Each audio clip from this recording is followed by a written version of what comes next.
Hello, my name is Dr. Scott Young, and today we're going to talk about NESARA, but what we're going to be very specific about is the changeover in the money. Coming right up.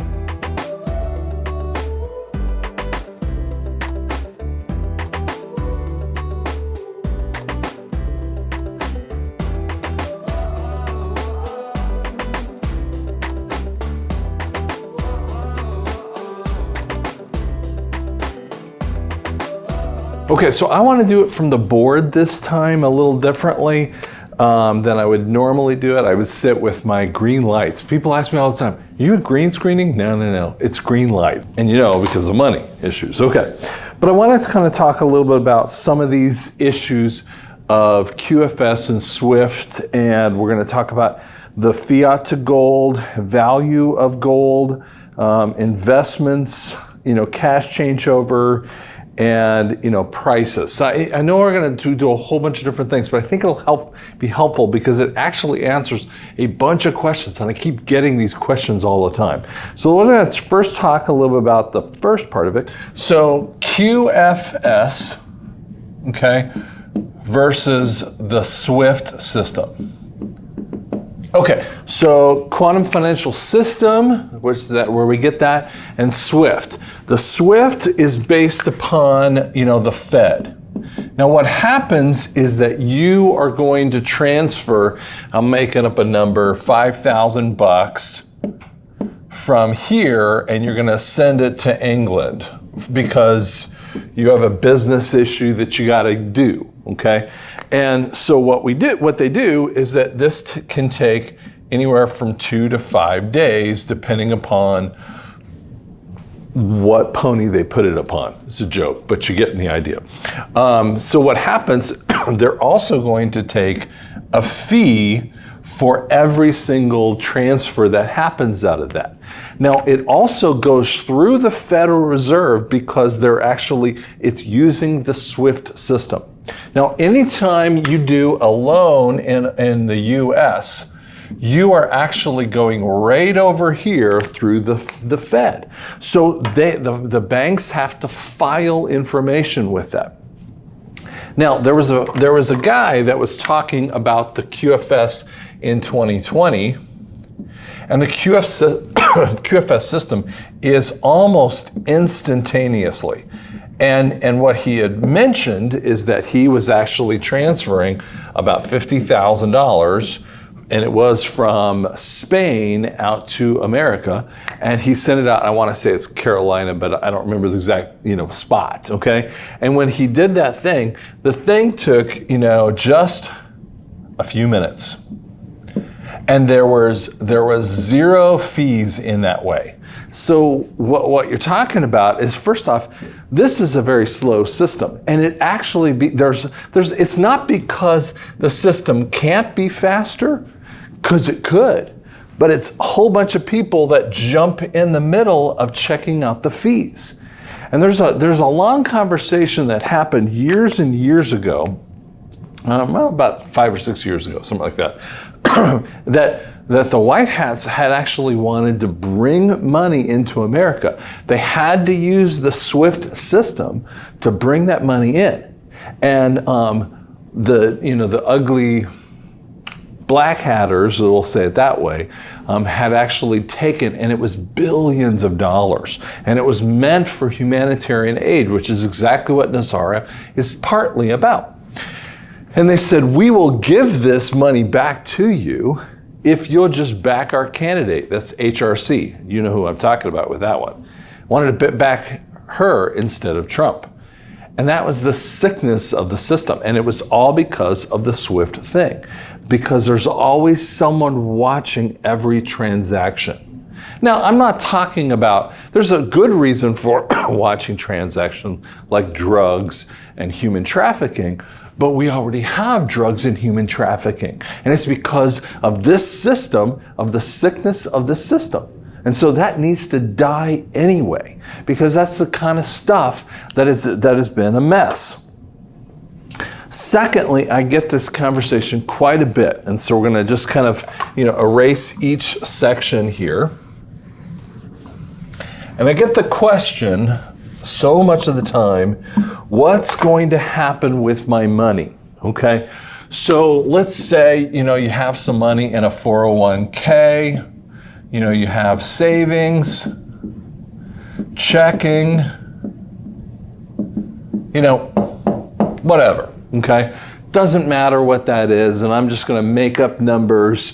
Let's say you have $10,000 here, you have $1,500 over here, and you've really been being good, and you've been saving, and let's say you have 400,000 in this particular account, okay? And so what people will say is that first off, there's a lot of conversations about this. Now, I do know that the white hats want to have a 1-to-1 ratio when we move from this fiat system out to the gold standard, okay? This happens over and over, and people go, that can happen. That would never be that way. Because, the economists would hate that.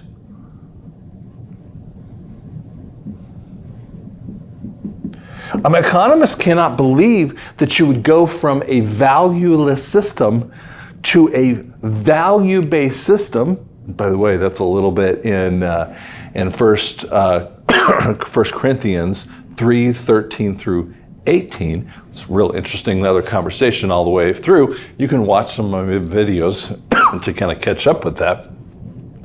But what they're saying is that you go from zero value here, innate value, into a very significant change in value. Now, you're going to ask me, and this is one of my questions on here, people all the time ask me, what's the value ratio? Hey, listen, that's actually something that no one can fully answer, okay?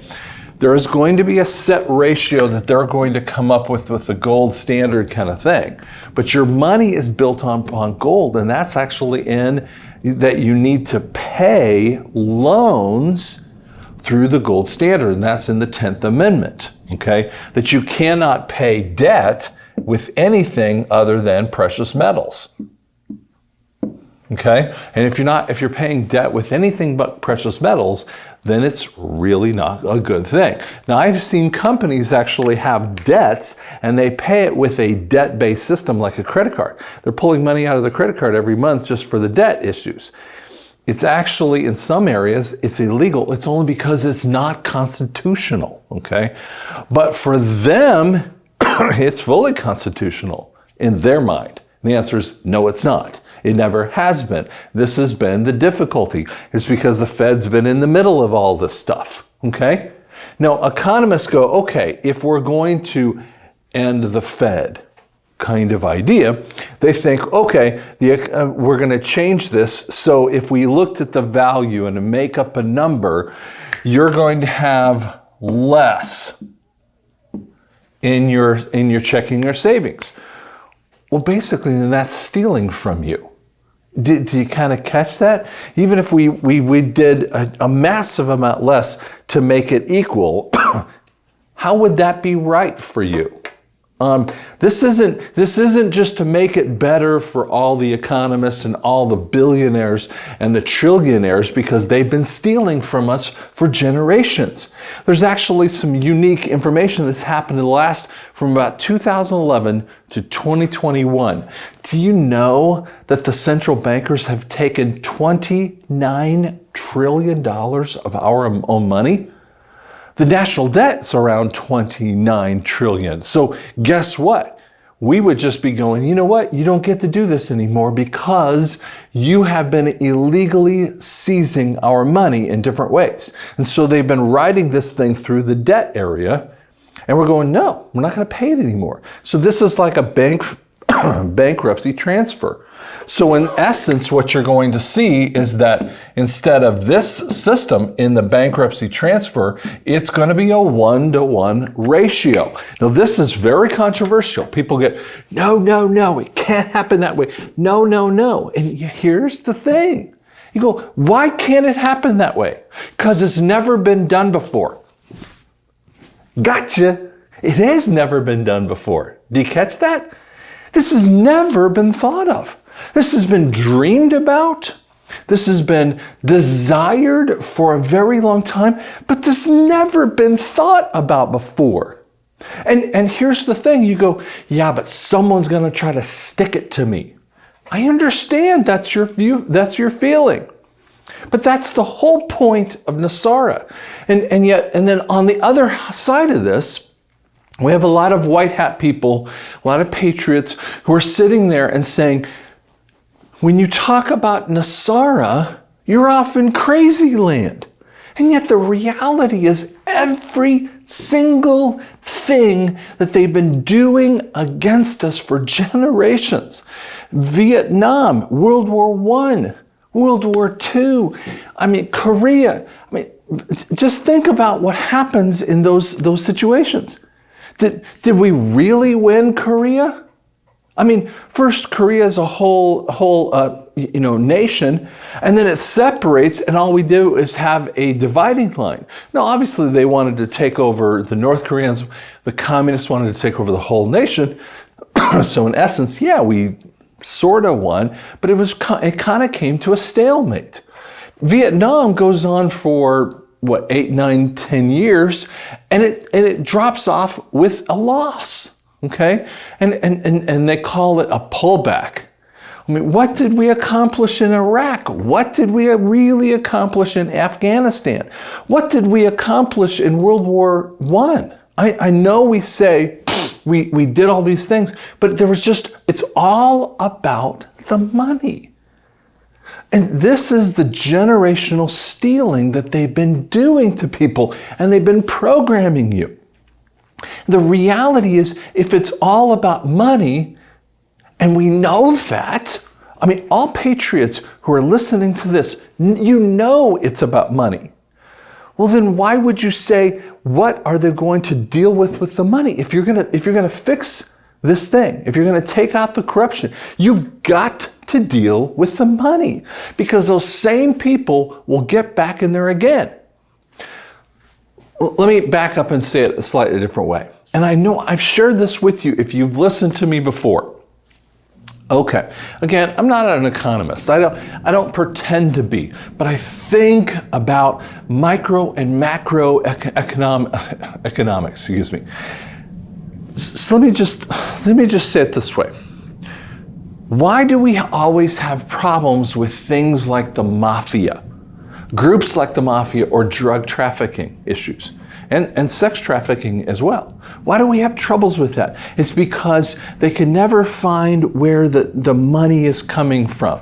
And you listen to that and you're going, I think I could probably figure out where the money is coming from. But see, we're always constrained as policing agencies. We're always constrained, like we can't get in the middle of that. And yet, when I have the IRS coming in, I'm guilty until proven innocent. And yet in these other kind of things, the completely nefarious issues, they're innocent until proven guilty. So we have a different set of issues that come against the people versus these criminals.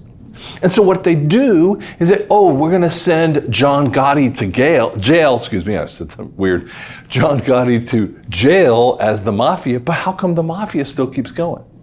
It's because the money transfers, and it's in different pots so they can still access it. See, you have to do a fixing of one thing, the fiat. You have to stop the fiat. And when you do that, you say, criminals, you don't get the money anymore. You are going to be penniless. The transfer point happens for those people who are legal, who are doing things legally. Okay? And I'm not talking about that you went more than 55 miles an hour. I'm talking about real major criminals, okay? And they know who they are. And some of them are even watching my videos right now and terrified of this thing. They know it. It's been coming for a very, very long time. But it's been a slow burn. And that was on purpose. So the fiat has to move on a one-to-one basis to give back. And people are asking all the time, where's my money? Where am I going to get a payback kind of thing? Like, Calm it down. Now, instead of a worthless dollar that is where we live with, you're going to have a gold-based standard. It's what some people would call a rainbow currency. Actually, what's fascinating is Mr. Poole talked about this just recently, a new printing of monies, and it's going to be gold-based, which means your value of money is going to rise. Now, the other thing that kind of comes out in this situation, I'll just kind of write it down below here, is that we say, well, what happens? So this is all the digital money in essence, okay? But what happens when you have cash, okay? So I'm going to tell you this one thing. My son, we throw in all the change, pennies, dimes, and quarters, and we had this big, this big pot. I mean, it's a really huge kind of thing. It's probably about a gallon worth of pennies and junk in there. And so when we kind of went to the bank, it's $211, so I just hey, just put it in your savings account. And so if you had that kind of circumstance, what would be happening is that you'd have about a 90-day period to be able to do that. That's going to be plenty enough. You just take your cash down. The bank will just transfer it in from the fiat out to the gold-based standard money. Okay? And by the way, the gold-based standard money, you say, that's never happened. Yeah, it happened. That's actually where checking accounts actually came from. Banks used to, instead of just dragging around gold, they gave checks or certificates that were worth gold. And then they found that people didn't want to carry it anyway, so they just carried around a certificate, which is where we get the idea of checks. Okay? It comes from the gold standard. Okay? Now, other people would say, well, what about my digital money? The digital money's just fine. This isn't going to be the mark of the beast. If you want to watch some of those, you can definitely watch some of those videos. But here's the reality. 90% of all transactions are digital. So you go down to Best Buy, buy a $100 item. You swipe your credit card through. It goes into your MasterCard. Just pick up one thing you want to. At the end of the month, you go pay off your credit card. For instance, there's $1,000 in your credit card. You just pull it from your bank account, right? Your checking account out to MasterCard, and you pay it like that, okay? Or even if you wrote them a check, that still is not cash-based. What that is it's all a digital kind of thing. I mean, because even it's just paper going back and forth in that way. Very few people actually have any kind of cash transactions. Now, I would say it's possible in the new NESARA era for a time that people will be doing cash transactions. But it's neither here nor there on that one, okay? Now, here's one of the more interesting ones. So now your value is still stipulated the same number, even though the value has risen, okay?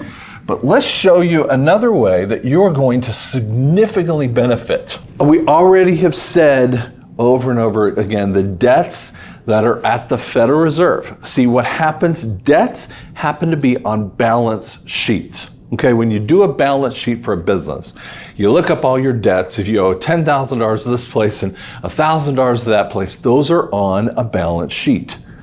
Now the Fed is going to get shoved off a cliff, in the Fed kind of thing. It's going to get shoved off a cliff and they're just going to flip over into the gold standard. And I know many of you economists get so mad about this. And I'm like, calm it down. It's supposed to be a good thing for us. Just take it down a notch, because the reality is that's going to be great, okay? It's not going to take anything away from you, and there's plenty of gold to be able to set up a fractional-based system of gold, okay? So obviously it's not like 1 ounce is $1, okay? But it is a fractional-based system, okay? Now, when we talk about this area, this is going to be one of the weirder areas that you see. So when we move from 1933, where the dollar is worth a significant amount of money.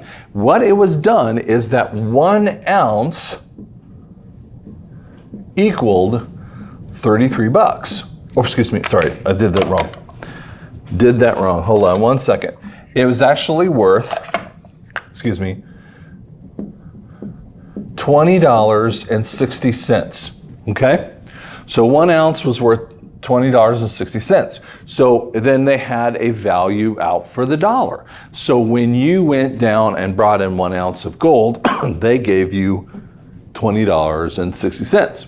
It's funny is that in 1934, that 1 ounce was worth 33 bucks.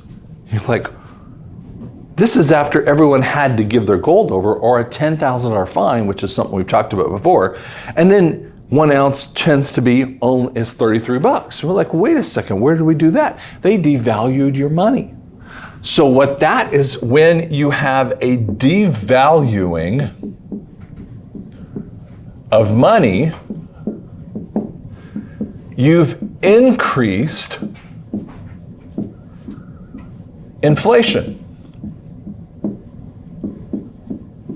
Okay? Inflation is a response to devaluing the money. Well, here's what happens. When you devalue the money, you increase the inflation, which means that debt has incurred. Okay? So devaluing the money, okay, increases the inflation, and debt has been the final result. Okay?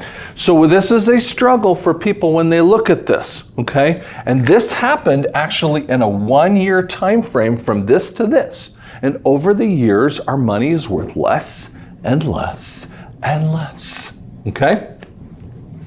And you find out all these little crises like the 1970, I think it was 72 oil crisis was based upon money. No one ever wants to talk about this. But gold, even though no person was doing gold, governments could change gold for the dollars, but Nixon had stopped that, okay? And so those are different people, and see, it's not just Republicans, okay? It's Democrats, it's all sides of this. They're all in the sickness, okay? Now, here's the interesting part. When we look at the debt issues, when you go away from all of that and you kind of wipe this thing clean, what's going to occur for you? It's going to take some time. So now when the money goes out and it has no debt upon it, so it's a zero debt-based thing, which is exactly what the Constitution states. See, you cannot pay loans with debt-based loans. See, this is what's so confusing for people. The fiat currency equals debt. You don't get rid of the dollar or the pound or any of those other ones based upon the central banks because they're all debt-based, and they're always going to be debt-based. So you have to kill the debt. That's why you can't have the debt to start this puppy off. So you have zero debt, which goes into a gold-based or precious metals. And see, some countries are going to be on a precious metal standpoint of different ones, diamonds or silver or whatever, okay? But it's going to be a precious metal, so they're going to be on an equal basis. Now, it also depends on the GDP, the gross domestic product of that place. Obviously, Zimbabwe doesn't have the same necessary reserves, for instance, as America does, just to how it works, okay? But yet, you're going to see that gold-based situation when we have a zero debt to a gold, which means that your value of your cash has gone up dramatically. Now, here's what you have to understand. If you have a debt-based fiat, A debt-based fiat means that the cash has been decreased. But it also means, in essence, that goods increase in value, okay? So you're talking about the value here. So when you have the value over here, you've increased the value of goods, but you've decreased the value of the cash, which is how the debt fiat works. So for instance, if you were living in 1933, we'll just go backward in time, and you were making $10,000 a year, that's a bunch of money, okay?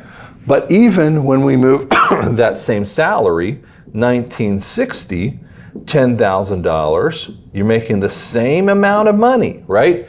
And you're thinking, this is what people are so conditioned with. You're making the same amount of money, but your value has decreased.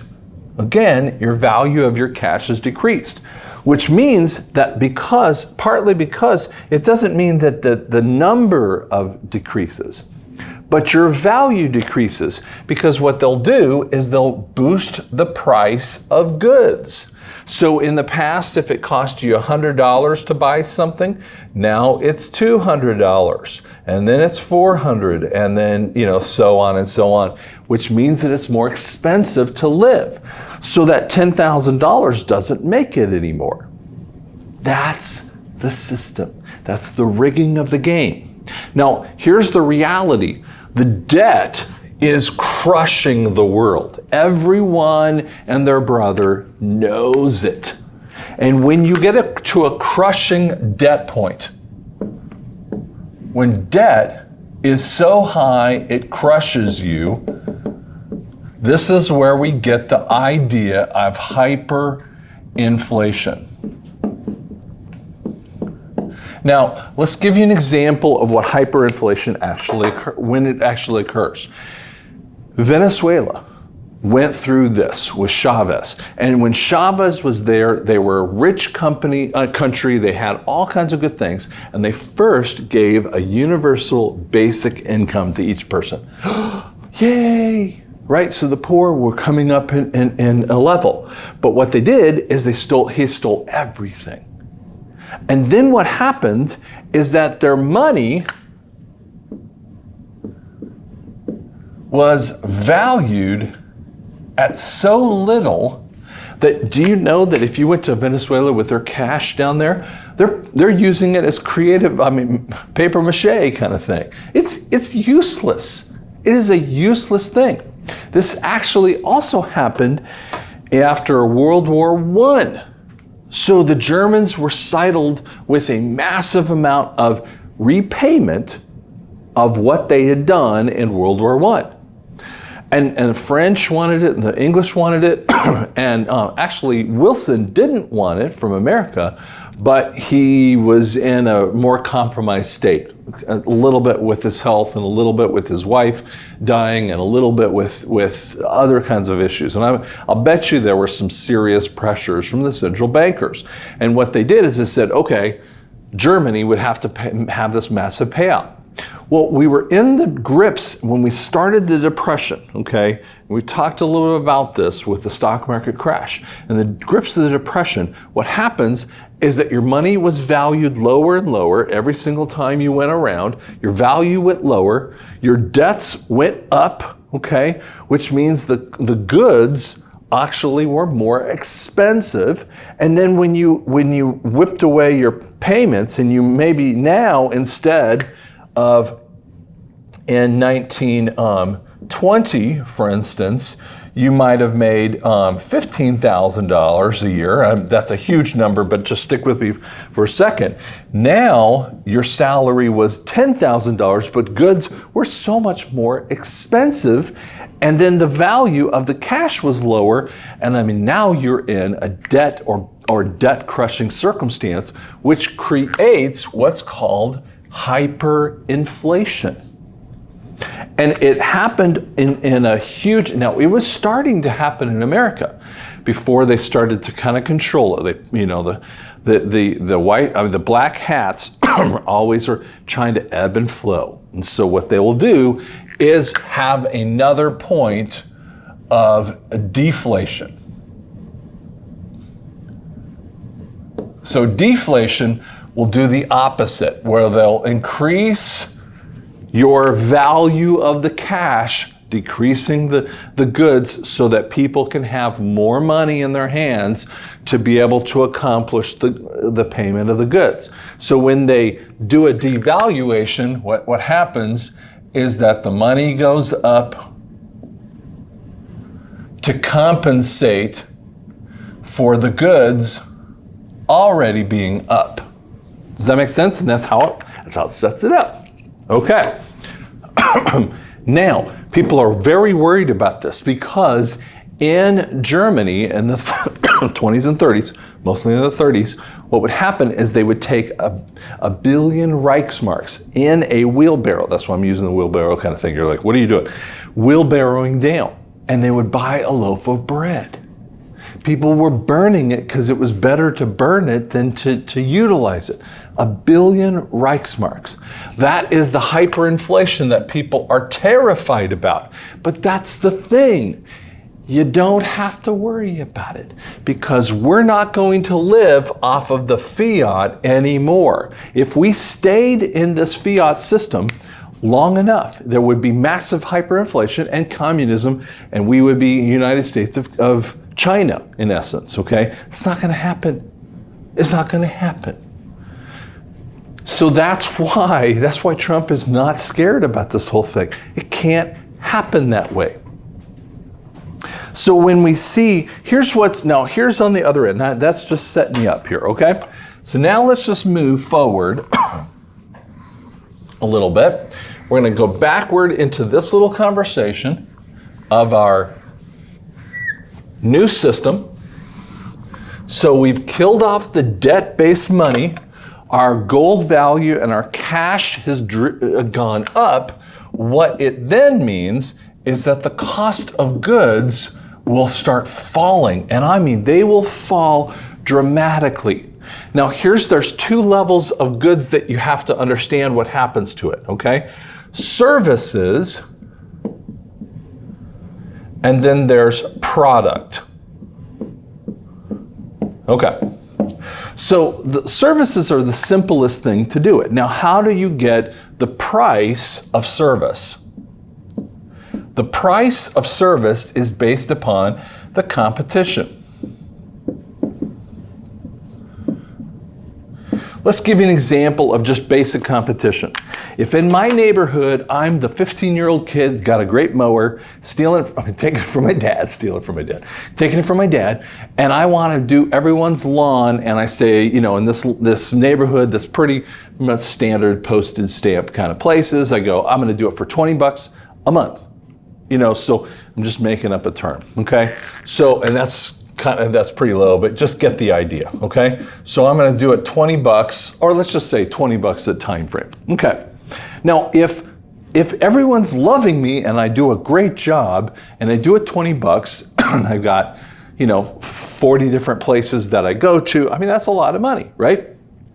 Get the point. It's an $8,000 a month that I'm making just off of doing the lawns. I mean, that's a huge amount of money. But someone walks in competition and he does it for $15. And then what happens is that people leave, and then I'm stuck going, hey, I was making $8,000 and now no one's doing it with me, or a very few, only a couple people left. And that pressure increases so that I have to make it similar in cost, or the pricing to the person. So what happens, prices drop based upon that point of competition. And that's what happened with services. Now products are a little bit different, okay? How products are done is you have costs of goods sold plus the profit margin that happens equals, that MSRP, so the manufacturer's suggested retail price. And I'm making up just a basic number. This is what the end person is going to do it for. So let's just give an example. That light over there, if that light over there is, if I think I bought it for 50 bucks, okay? But you have inside of there the cost of goods, and let's just say that thing took $20 to make, which means that the profit point is 30 bucks of profit. Does that make sense? So it costs 50 bucks, to the person. Sorry, we'll do this a little bit better for you here. Make it a little easier. Okay, so the cost of goods there, we know that it's $50 because that's what we set it to. So our profit is 30 bucks. I'm just making up numbers here, okay? So then what has to happen first, you're not gonna see products necessarily dropping very quickly. It will take some time. Now, no one wants to decrease the cost of things. I mean, there are very few, there's no one who in any business who wishes upon wish to reduce prices, okay? The only thing, it's pressure. It always happens for pressure. So competition first comes in for service-based points. But for products, here's what happens. You have to wait for the cost of the goods sold to start reducing. And once that price reduces down to 10 bucks, let's just say, okay, and you still want to keep up a profit margin of 30 bucks, well, guess what? Now that puppy's $40. And you, the end user, are seeing that, now you have more cash on hand because your goods are reducing, okay? Now, how does this ever change? Well, if they can make it down to $7, okay, so remember it was 20 this, $7, and then now here's the profit, just like profit is over in this area too. Okay, so the profit kind of drops down, so he's going, wait, I need to sell this for 20 bucks. So now that price is $27, and we just knocked from 50 to 27 bucks. You see that? So let me kind of go through that again. So if it originally is 50 bucks, it costs 20 bucks to make and $30 of profit, $50. And if it's within what the market will bear, okay, as long as there's not enough competition, they're pretty close. There's always going to be someone's a little more expensive, someone's less expensive, but it's just how it works, okay? Now, as the cost of goods reduce to 10 bucks, he's going to try to keep the margin there, so you've seen a reduction.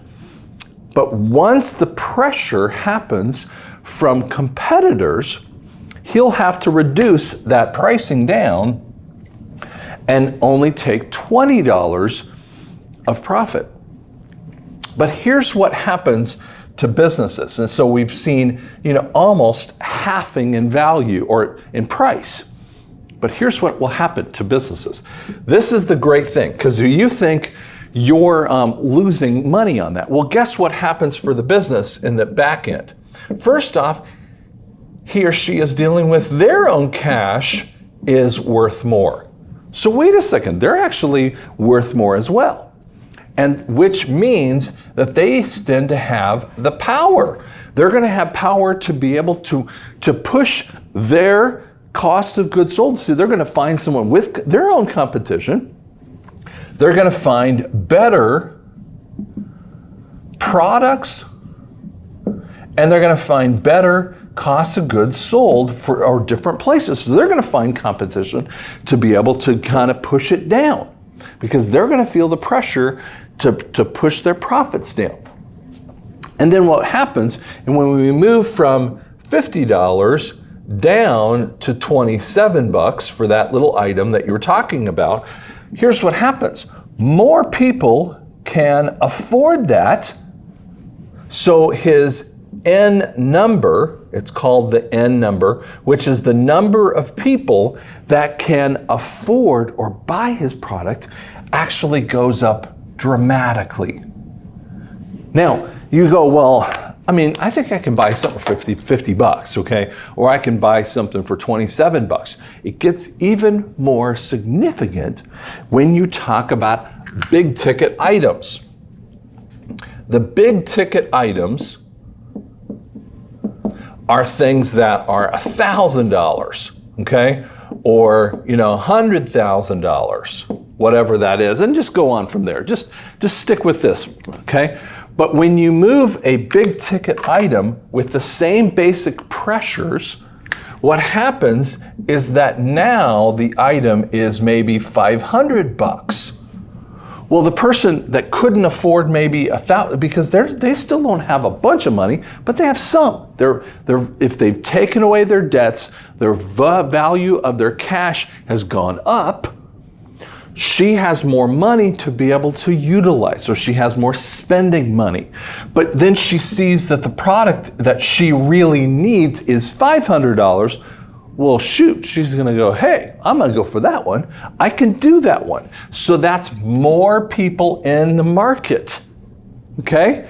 And this thing over here, maybe this one goes down to $50,000. And so that, maybe it's a house, maybe this is a house, and you kind of catch the point. And we could just keep doing this ad infinitum.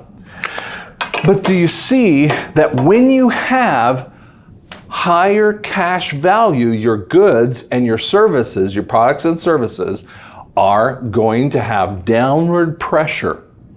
But when you have that downward pressure, even though you have a profit downward pressure, they can push the people who make them. Those people that make the cost of goods, they can press them down. They can actually find that, wait a second, if we will sell it for a lower amount, we'll have more people in the market. That is an awesome thing. Now, as an audiologist, and I deal with hearing aids, this is the exact idea that God has been prepping me for a long time. We're going to watch the cost of goods go down. We're going to see the profits press down because there's going to be more competition out there. And so I need to pay attention to that. And I always tell my staff this one thing. It's like if you see the guys coming out and they come out of the stadium and they're all running the 100-yard dash. And one guy's just shaking out and he's trying to get ready. He's prepping. He's got his little headphones on. He's just going at it. He's just getting ready. Then he's really not prepared to run the race. Now, I know you're going, what are you talking about? Well, the other person's down with their butt up in the air, hands down to the ground, ready to run the race. But he's over here shaking it out.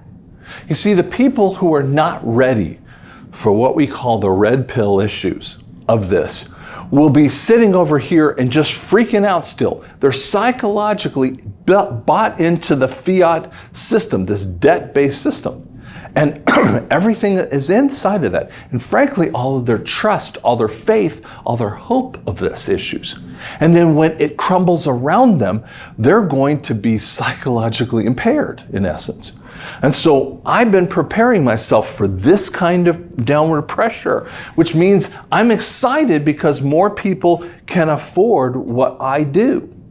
And when more people can afford what I do, they benefit from that. And when they benefit from that, I will benefit from that as a business owner. And then I can actually hire more people. And they're making more money because they're feeling that same excellent abilities. Instead of people, being on unemployment will drop to next to nothing. Okay? And we'll be able to, because the system will have more and more cash in there, we'll be able to affect things like people who are on disability, people who are retired. They're going to have more money available to them just through this system, but we're going to have some incremental abilities to be able to help them. You need to take care of those, because when you take care of those groups, they will buy into the system as well. They'll spend more money on the services and products of what their needs are. okay? It's all a good thing. It's because we've got to get these greedy, disgusting, despicable characters of the black hats out of the economy point. They have no right to be inside of this. Now, there are going to be people that are businesses that have, maybe operated a little bit in it and took advantage of some ways, but they weren't criminals. They're going to have to find a new way of handling the system. You see, there's not going to be any more of this, good old boy response. This is something that I'm going to end it up with. The good old boy response is going to die. Because that good old boy response has been, if you scratch my back, I'll scratch yours, right? Your brother-in-law's in working with the city, and the city lets you go off and get the roads, and you really don't work hard at it. And no one else ever gets in the contract because the competition's down to next to nothing. And they've squelched the competition out there. And because they've done all this stuff, and then who doesn't benefit? Well, the only two people that benefit are the people that are getting a greasing and the ones that are greasing to get that one contract. But the people of the world are sitting there and suffering with that, with times and car accidents, and just go on to how that works. And when you take away those middlemen who are always dipping into every single pot, the fiat dollar gets dipped into every single pot because of the Fed. And when that happens, we see this whole process occur. Now, I know that you're looking at this and you're going, what? This has been tamping down on me for the last about 18 months or more, okay? But God has actually been approaching me really since 2014, when I have been working with other people and trying to look at how to run a business in a different way. And a friend of mine calls it, we're going to go from the debt economy to this freedom type of economy. And when you see that freedom kind of thing, that's actually going to be good for all sides of this, for the businesses and for the people. And then the governments will be able to just use sales tax, because that will have more money than they know what to do with, and they won't need to take it, okay? But you're going to have, checks and balances inside the system, but they're already there, okay? So this is the cool stuff that I believe is happening with NESARA, and it makes so much sense. But because many people have never seen it before, they don't know how to deal with it. It scares them, okay? So thank you so much for listening. If you like it, just subscribe and then make some comments down below. We'll talk to you later.